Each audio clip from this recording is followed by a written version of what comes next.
días, mi nombre es Alexis Ariel Hernández López. La materia es Ingeniería de los Materiales. Tema: endurecimiento por dispersión durante la solidificación. Introducción.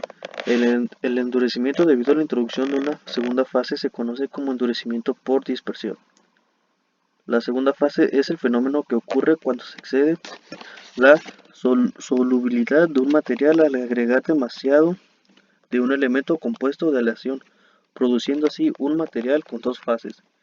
El límite entre las dos fases es una superficie donde el arreglo atómico no es perfecto. En metales este límite interfiere con deslizamiento o movimiento de las dislocaciones, ocasionando endurecimiento. En las aleaciones simples, endurecidas por dispersión, se introducen partículas pequeñas, resistentes y duras de una fase, en una segunda fase más débil pero más dúctil. A la fase blanda, generalmente contenida en mayores cantidades, se le llama matriz.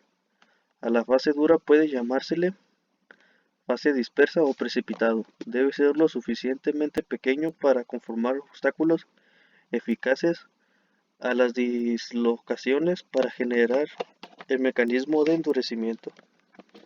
Principios de endurecimiento. La mayoría de los materiales de la ingeniería están compuestos por más de una fase y muchos de estos materiales se diseñan para proveer un cierto nivel de resistencia. En las aleaciones endurecidas por dispersión simples se introducen partículas pequeñas de una fase, que por lo general son muy resistentes y duras.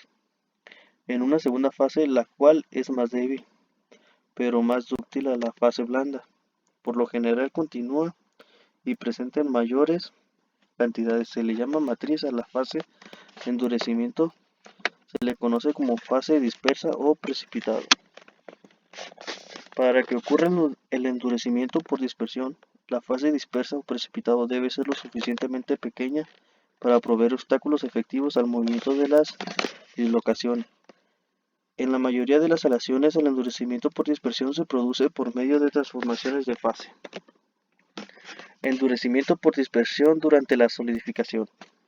Cuando se excede el límite de solubilidad de un material, al agregar demasiada cantidad del elemento al detente, se forma su segunda fase y se produce una aleación de dos fases. El límite entre las dos fases es una superficie en la cual el arreglo atómico no es perfecto.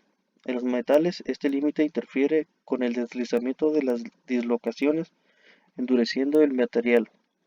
El término general para nombrar el endurecimiento debido a la introducción de una segunda fase es endurecimiento por dispersión. Tipos de aleaciones.